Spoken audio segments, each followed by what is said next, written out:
Assalamualaikum warahmatullahi wabarakatuh. Halo sahabat Logagana, kembali lagi di acara Ruang Alumni edisi EduTalk #3. Kembali lagi bersama saya Laila Herani Santoso sebagai hostnya, dan di sini ada tamu kita, Kak Raihan Raffi. Halo Kak. Halo juga. Boleh nih Kak perkenalan sama sahabat Logagana? Oke, halo para sobat Logagana. Perkenalkan, nama saya Raihan Raffi. Saya merupakan lulusan SMA Negeri 1 Sedayu angkatan 2021 dan saat ini saya berkuliah di Sekolah Tinggi Meteorologi, Klimatologi dan Geofisika dengan jurusan Meteorologi di bawah instansi Badan Meteorologi, Klimatologi dan Geofisika, atau teman-teman biasa tahunya itu BMKG gitu sih.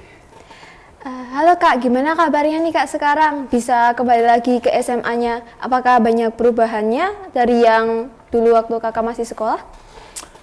Oke. Yang pertama kesan saya tuh terutama seneng banget ya karena memang saya tuh disambut baik gitu di sini dari para staf, guru gitu. Saya masih inget banget beberapa emang dari guru-guru itu kayak emang memiliki kesan positif banget bagi diri saya gitu. Ditambah dengan saya sampai sini tuh kaget banget dimana fasilitas dari sekolah dan juga bangunannya itu kayak jauh banget kalau dibanding saya lulus. Jadi kesannya kayak banyak banget lah perubahan, terutama dengan dengan sosial media, terutama SMA Negeri 1 Sedayu yang sekarang semakin oke gitu.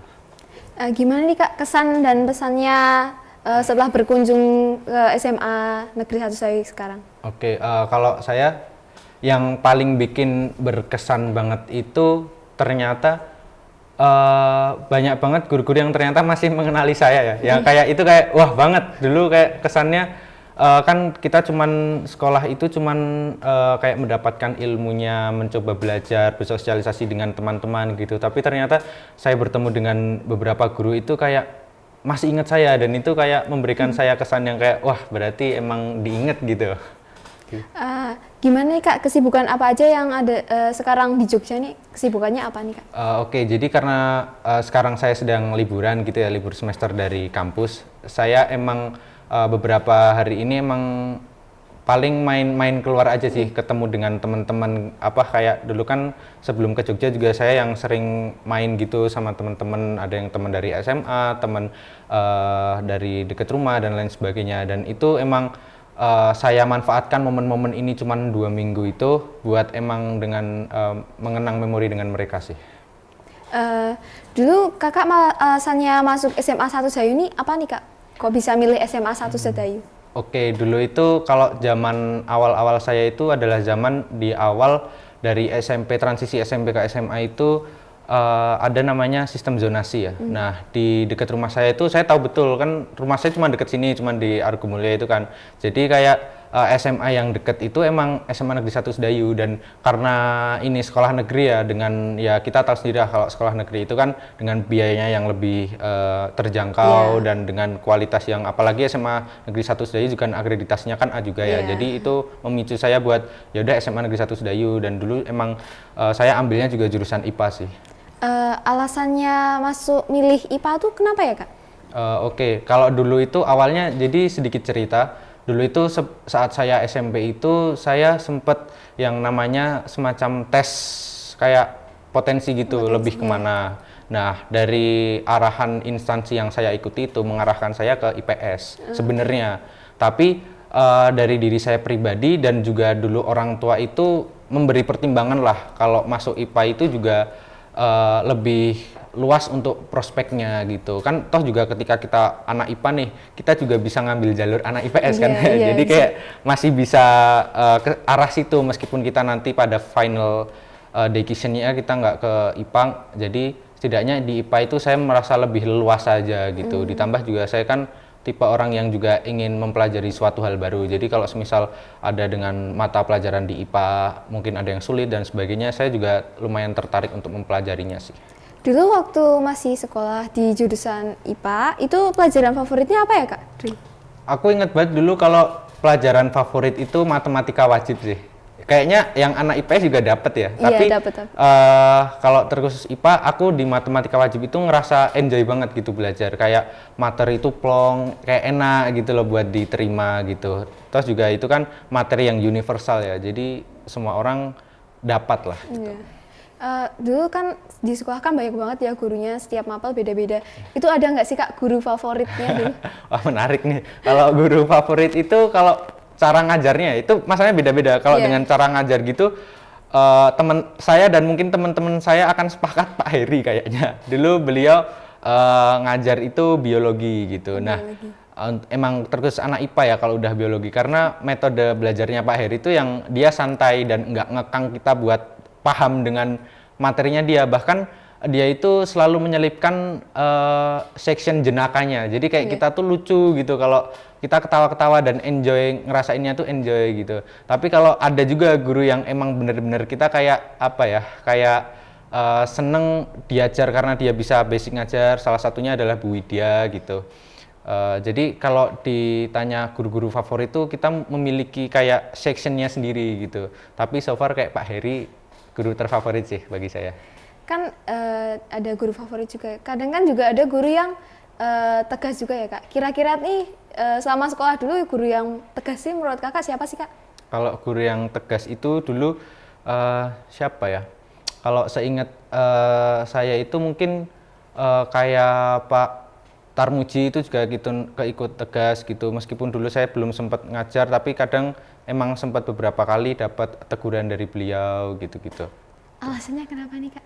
Aduh, kalau sama Pak Tarmuji itu juga karena apa ya? Kadang hubungan saya sama Pak Tarmuji kan juga dekat. Jadi kadang kayak tegasnya Pak Tarmuji itu kayak mengingatkan akan apa kayak rasa layaknya guru ke murid gitu. Dan saya ngerasainnya kayak deket hangat aja gitu.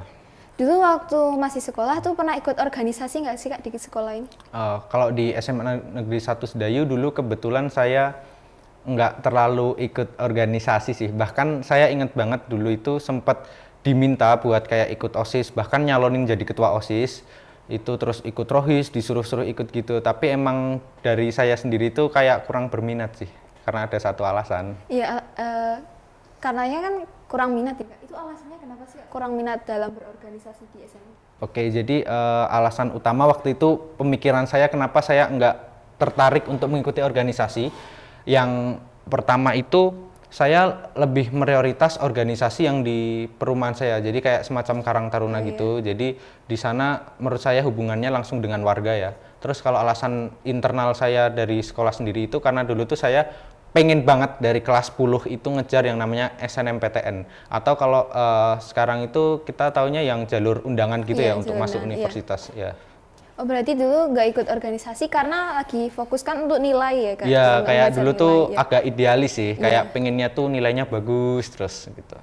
Dulu ada nggak sih Kak pengalaman menarik waktu di sekolah atau di kelas sama teman-temannya tuh gimana tuh Kak? Kalau menarik yang di kelas ya, pertama di kelas dulu. Itu saya inget banget kalau di kelas tuh hampir setiap istirahat. Itu pasti dulu kelas saya itu ada yang namanya kayak sound gitu. Jadi kayak setiap istirahat kita dengerin musik yang macem-macem keras-keras. Mungkin nggak tahu ya adik-adik kelas saya juga melakukan hal itu atau enggak. Kayaknya turun-temurun sih. Tapi itu suatu hal yang menurut saya membangun memori sih. Jadi kalau diinget-inget lagi tuh kayak itu selalu ada di kepala saya gitu. Terus kalau benar-benar yang sekolah gitu, menurut saya itu adalah event-event. Dulu itu SMA sering ya, ada yang namanya event kayak kirab budaya. Oh, kirab budaya, iya. Kayaknya dulu sering ya. Terus ada yang namanya event kayak ngundang penyanyi luar juga gitu, Yupar. Nah, Yupar. Kan biasanya Yupar tuh ada kirabnya, ada konsernya juga kan. Nah, itu kayak mengenang memori banget sih, karena kayak kirab itu kayak kita tuh satu kelas benar-benar bisa jadi satu tuh. Kayak kita satu kelas bisa ke rumah siapa nih, latihan yuk. Terus kita ngembangin konsep kirabnya mau gimana, dan itu kan dijuarain ya. Jadi kayak itu tuh mengasah pola pikir kita gitu loh buat satu kelas juga gitu. Jadi kesannya kita tuh kayak makin hangat gitu. Nah, terus dengan kayak Yupar juga kita tahu kayak nyanyi-nyanyi bareng gitu, kita mosi bareng-bareng gitu. Nyanyi itu kayak kalau diinget-inget tuh kesannya tuh anget banget sih. Gitu. Pengalaman yang selalu terkenang di sekolah ini dulu apa nih Kak yang Kakak alami? Kalau yang terkenang itu yang paling terkenang ya. Saya itu kadang sama Pak Tarmuji tuh, masih ingat banget Pak Tarmuji tiba-tiba manggil saya suruh ikut lomba khotbah Jumat.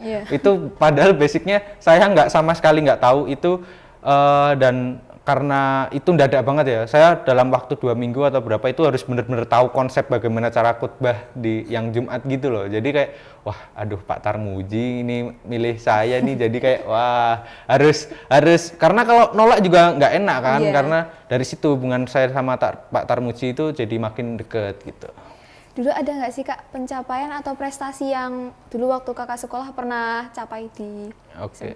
Di SMA itu yang pertama yang tadi berhubungan dengan Pak Tarmuji itu ya, saya itu dipilih dari khotbah Jumat, saya juara 1 khotbah Jumat tingkat kecamatan.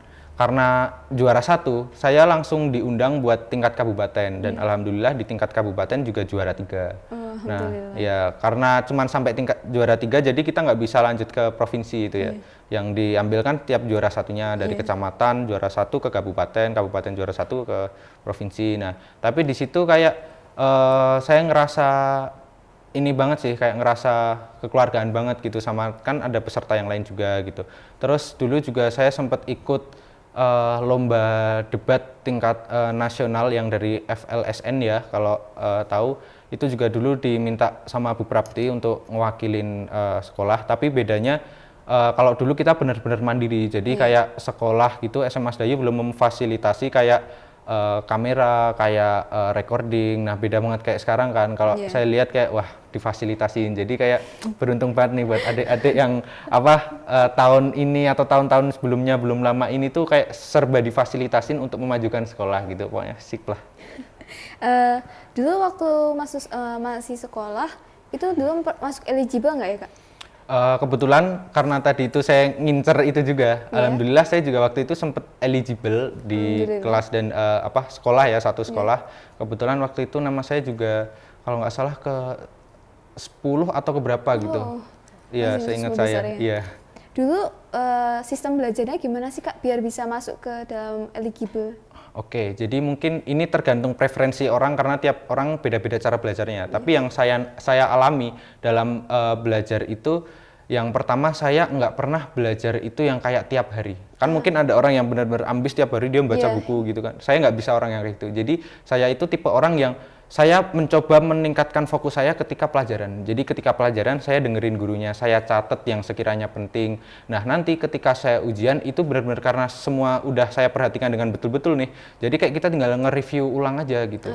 Tinggal nge-review, mempelajari ulang yang udah kita perhatikan dengan betul-betul gitu. Jadi saya menganggap ketika waktu SMA sekolah tuh benar-benar masa di mana ketika jam pelajaran datang itu benar-benar fokus saya harus benar-benar pada pelajaran gitu. Jadi kayak ketika mau ujian itu belajar saya nggak yang terlalu keras banget. Jadi kayak tinggal nge-review ulang aja gitu. Dan itu worth it bagi saya sih menurut saya.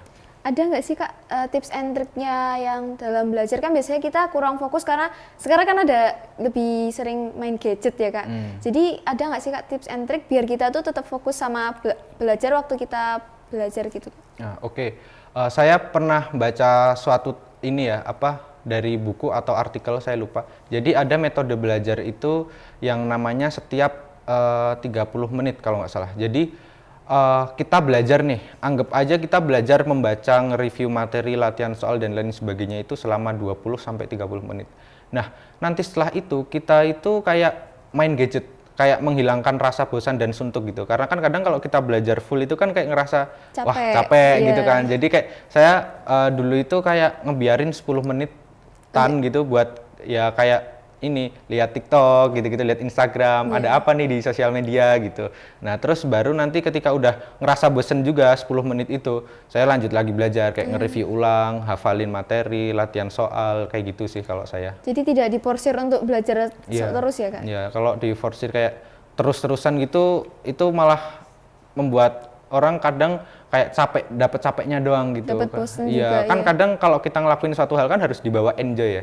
Jadi kalau kita belajar sambil ngelakuin hal lain lah, nggak harus main gadget gitu. Kayak ngelakuin kesenangan kita. Misalnya ada yang dengerin musik, ada yang dan lain sebagainya gitu bisa dipakai sih. Jadi nggak benar-benar full belajar gitu.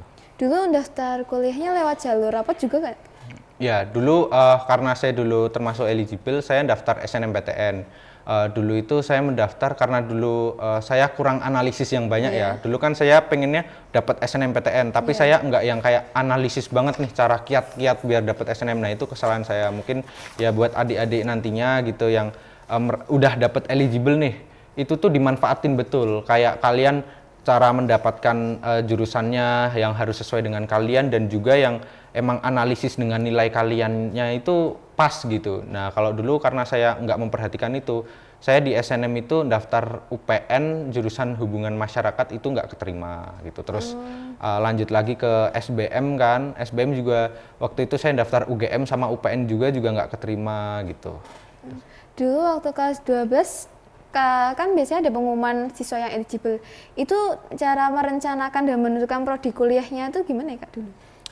Kalau saya dulu tuh salah satu idealisme saya yang mungkin jangan terlalu dicontoh adik-adik ya, itu kalau saya dulu karena merasa eligible SNM, itu saya pengennya mendapat jurusan yang emang benar-benar yang pengen saya dapatkan gitu. Nah padahal namanya SNMPTN kadang itu kan harus di analisis berdasarkan nilai kita juga kan. Nah itu yang salah. Kadang kalau misalnya pengen ikut SNMPTN dan keterima, itu harusnya menganalisis nilainya. Misalnya kayak ada nilai A, B, C itu lebih tinggi ya, kita harus cari jurusan yang nilai A, B, C itu berpengaruh gitu. Nah itu salah satunya sih. Berarti kalau ada tips and trick untuk memilih prodi yang tepat tuh gimana ya Kak? Biar kita tuh sahabat Logagana ini nggak salah pilih jurusan nih Kak setelah mengetahui masuk dalam eligible. Oke, kalau cara biar nggak merasa salah itu yang pertama tuh jelas ya, itu yang pertama kenali diri gitu. Kenali diri dalam artian tuh adik-adik sekalian itu lebih dalam minatnya itu di mana gitu. Lalu kalau udah misalnya merasa eligible dan mau mendaftar SNMPTN, itu harus juga didasari dengan analisis nilainya yang tadi saya sebutin itu. Kalau semisal nilai A, B, C-nya itu tinggi, harus ambil mata kuliah maksud saya jurusan yang emang nilai itu tuh tinggi gitu loh, biar kayak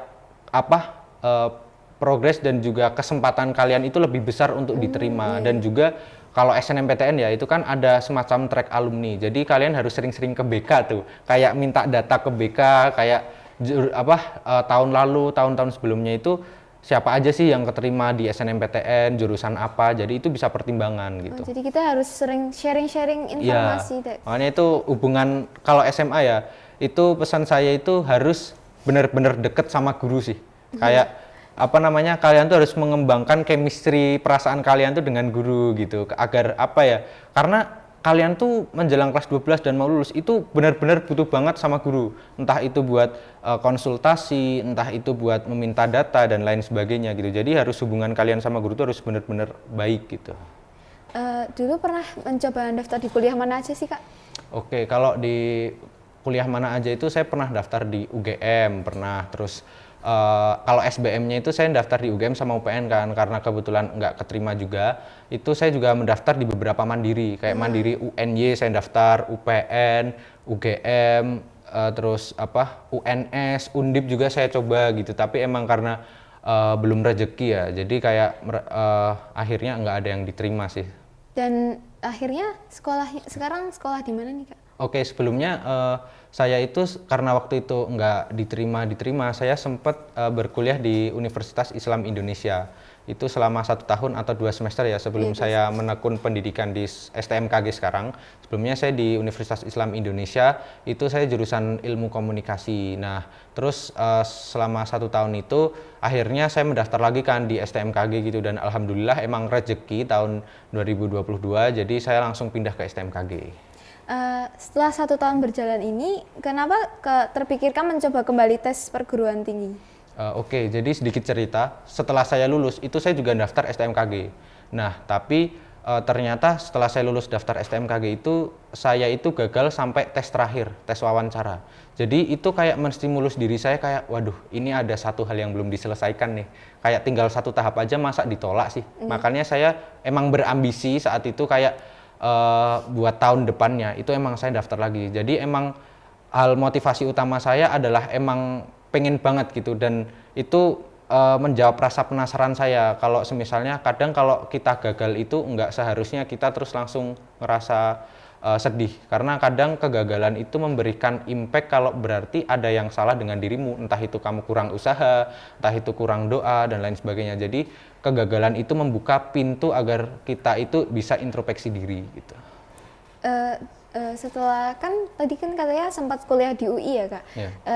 Setelah itu berkuliah lagi di STMKG. Itu kenapa sih Kak memilih STMKG sebagai kuliahnya? Oke, saya itu sempat berkuliah di UII ya, Ilmu Komunikasi. Lalu setelah setahun kemudian akhirnya saya keterima di STMKG. Hal utama yang mendasari saya itu karena ridho orang tua berada penuh pada STMKG. Karena saya percaya dengan ajaran guru-guru saya ketika SMA, kayak yang tadi saya sebut Pak Tarmuji, Pak Heri dan lain sebagainya. Itu kalau kita berbakti dan dengan orang tua, itu kayak lebih sangat mulia gitu. Dan emang saya juga ada kepenginan buat masuk STMKG sih. Di samping itu karena memang setelah lulus kita memang langsung diangkat sebagai pegawai dari BMKG juga. Jadi kayak kita nggak terlalu akan mikir setelah lulus itu kita mau kemana gitu. Dulu dapat inspirasinya bisa masuk STMKG itu dari mana sih Kak? Oke, inspirasi utama saya untuk masuk STMKG itu yang jelas dari orang tua. Karena orang tua saya memang mereka ingin agar saya itu memiliki, karena orang tua saya kan keduanya itu bukan pegawai negeri ya, mereka itu kan pegawai swasta dan mereka mungkin merasakan lika-likunya menjadi pegawai swasta. Jadi mereka mungkin menyarankan saya dan karena saya juga ingin berbakti kepada mereka gitu, jadi saya juga mendaftar STMKG karena memang setelah lulus juga kita kan langsung menjadi pegawainya mereka kan. Jadi itu kita nggak perlu mikir banyak-banyak mengenai kita mau harus kerja di mana nantinya gitu sih.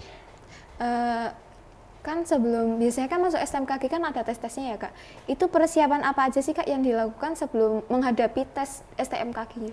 Oke, baik. Sebelum untuk teman-teman semua mungkin yang ingin mencoba kayak sekolah kedinasan terutama STMKG itu ada beberapa kiat-kiat semacam persiapan yang harus dilakukan gitu. Kayak kita tuh harus mengenali sekolah kedinasan yang terkait gitu, itu yang pertama ya. Itu kita harus tahu sekolah kedinasannya itu seperti apa, modelnya seperti apa, pendidikannya, kita mempelajari apa di dalamnya. Lalu yang kedua itu kita harus yang namanya tuh mengetahui jenis tes dan soalnya gitu. Kayak kalau misal kita tahu jenis tes dan soalnya, itu akan memberi kita kemudahan dalam proses belajar juga kan. Jadi itu yang paling penting gitu loh. Terus yang ketiga itu adalah persiapan terhadap mental terutama sih, karena itu juga biasanya di sekolah kedinasan itu pendaftarnya itu juga nggak sedikit, jadi kayak kita harus benar-benar siap mental dan juga fisik agar bisa mempersiapkan semuanya gitu. Dan yang terakhir itu jangan lupa itu juga kita harus memang perbanyak kayak doa dan meminta restu kepada orang-orang sekitar, nggak cuma orang tua ya, kita meminta restu dengan mungkin orang-orang terdekat dan lain sebagainya gitu sih. Dulu tuh ada tes apa aja sih Kak sebelum masuk ke dalam STMKG itu? Oke, kalau di STMKG itu ada ada 4 kali tahap untuk memasukinya. Yang pertama itu SKD atau seleksi kemampuan dasar. Itu dalam SKD itu isinya kurang lebih itu ada kayak tes wawasan dalam kebangsaan, tes potensial linguistiknya, angka-angka gitu. Ya kurang lebih kayak TPS gitulah. Nah itu SKD itu dasar banget.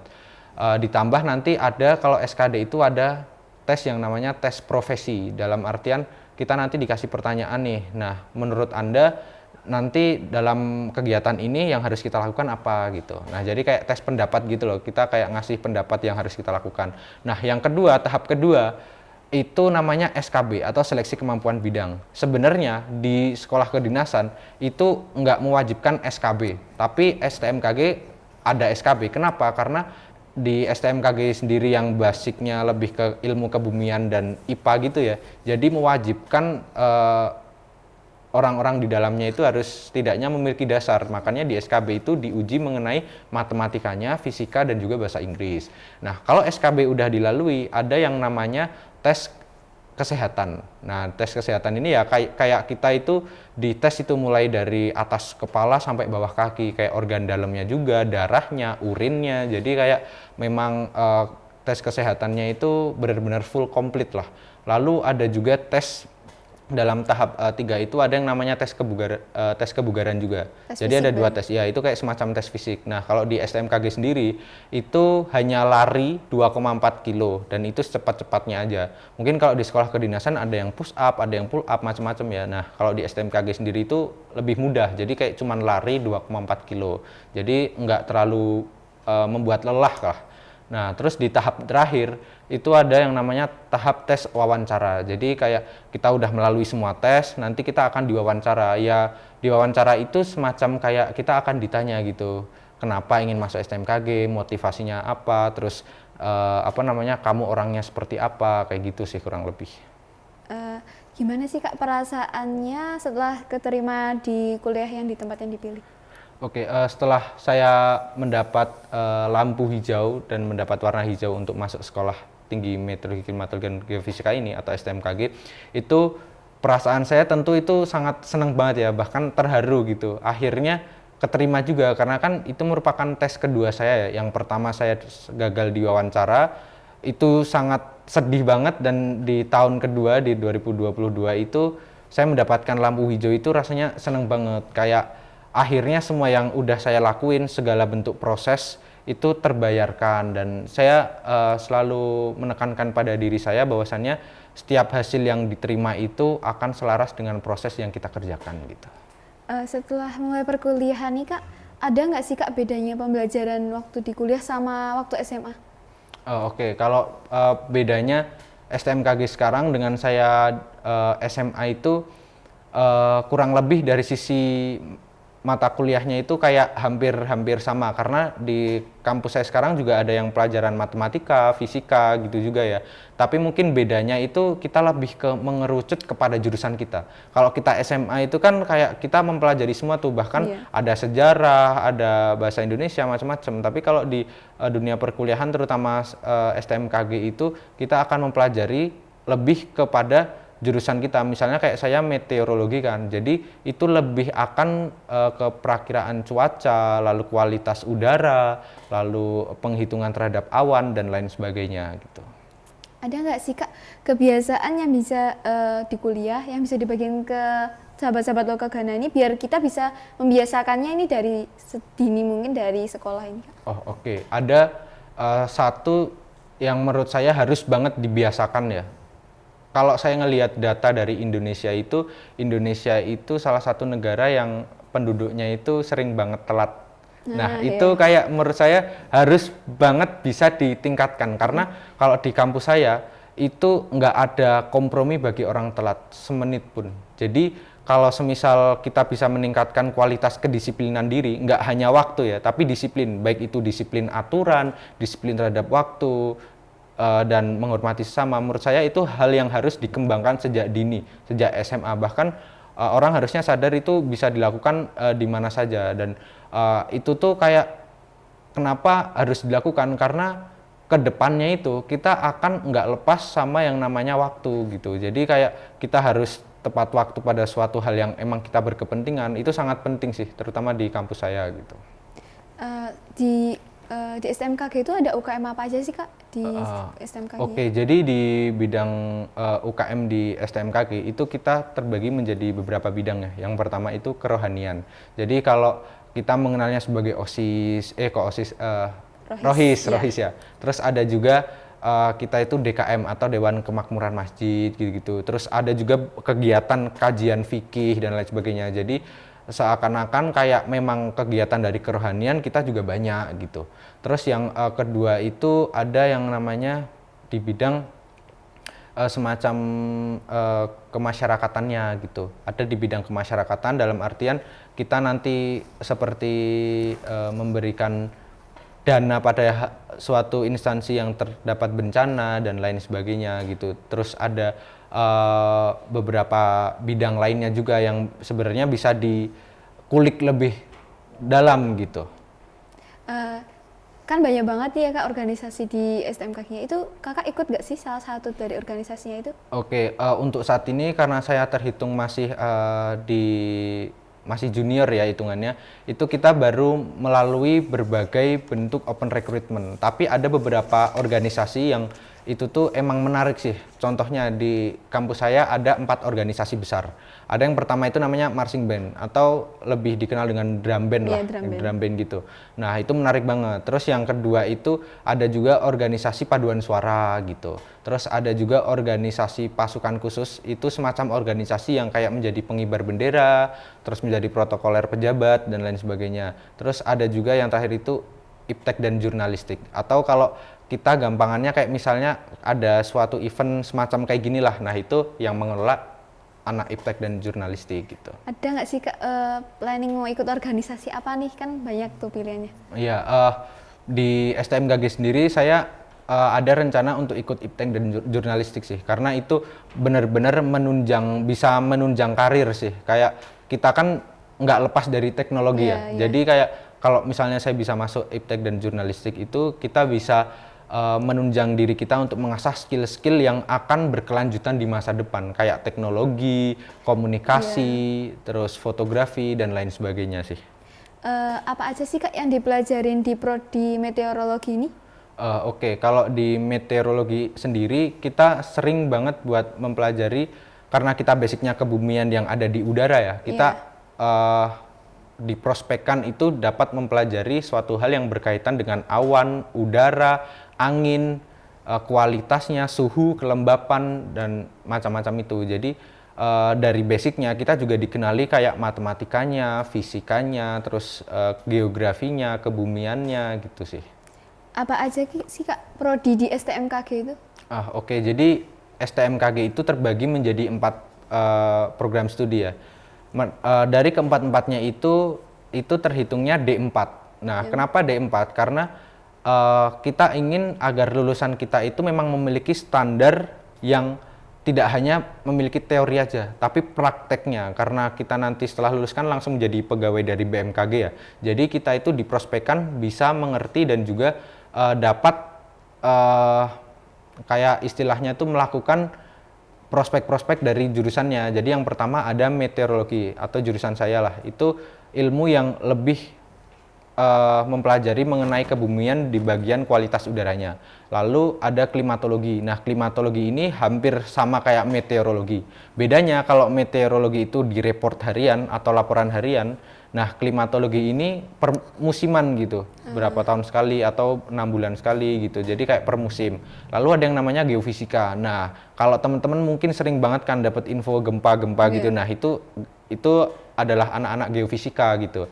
Lalu yang terakhir adalah instrumentasi. Nah, instrumentasi ini sangat luas. Kenapa? Karena instrumentasi basisnya itu teknik ya. Jadi dia akan menjadi teknisi dari jurusan meteorologi, klimatologi, dan geofisika gitu sih. Di jurusan meteorologi ini ada praktikumnya nggak sih Kak? Apa aja sih praktikumnya? Oke, jadi kita lebih mengenalnya sebagai semacam praktek ya. Jadi di prakteknya karena kita basicnya D4, kita juga nanti itu diprospekkan akan lebih banyak prakteknya daripada teori, karena itu tadi kita harus mengetahui bagaimana cara alatnya itu bekerja. Jadi nanti kita akan sering-sering tuh buat praktek di taman alat namanya gitu sih. Apa sih Kak yang membuat menarik dari perkuliahan di STMKG khususnya prodi meteorologi ini Kak? Oke, yang menurut saya yang paling membuat menarik kenapa STMKG itu karena kita itu nggak lepas dari yang namanya data-data dari kebencanaan dan kebumian. Let's say aja kayak ada gempa gitu-gitu kan, dan gempa itu kan kita nggak tahu kapan ya. Nah, tapi itu pasti akan terjadi dengan pergeseran kerak bumi dan lain sebagainya. Ditambah juga dengan data-data dari kualitas udara, misalnya kayak bahkan pesawat, terus kapal, itu kan butuh namanya data dari kualitas udara ya, biar mereka bisa menjalankan alat transportasinya. Jadi itu yang menarik menurut saya, kayak kita itu enggak serta-merta memberikan data itu hanya kepentingan kita, tapi kayak kita memberikan data untuk kepentingan profesi-profesi lainnya gitu. Dan juga itu kan memberikan data kepada masyarakat dan informasi kepada masyarakat gitu tentang apa sih yang terjadi saat ini di Indonesia, misalnya ada yang terjadi gempa, terus mungkin ada prospek hujan badai, ada prospek hujan yang kayak intensitasnya tinggi dan lain sebagainya, dan itu kan dapat membantu masyarakat untuk setidaknya mengetahui informasi gitu. Jadi kalau mereka ada kegiatan yang ingin direncanakan, mereka bisa planning dulu gitu sih. Apa aja sih Kak goal dari seorang lulusan prodi meteorologi ini Kak? Oke, kalau tujuan goals dari kita itu dapat menjadi pegawai BMKG yang handal, terpercaya, dan juga dapat berkontribusi penuh kepada instansi dan masyarakat. Karena memang kita hadir dari BMKG kan juga hadir itu untuk bisa memberikan informasi, data dan akurat kepada masyarakat ya. Jadi kita ingin banget buat pekerjaan kita itu bermanfaat bagi banyak manusia gitu sih. Proyeksi bisa berkarya atau berkarir di mana dari seorang lulusan meteorologi ini apa sih Kak?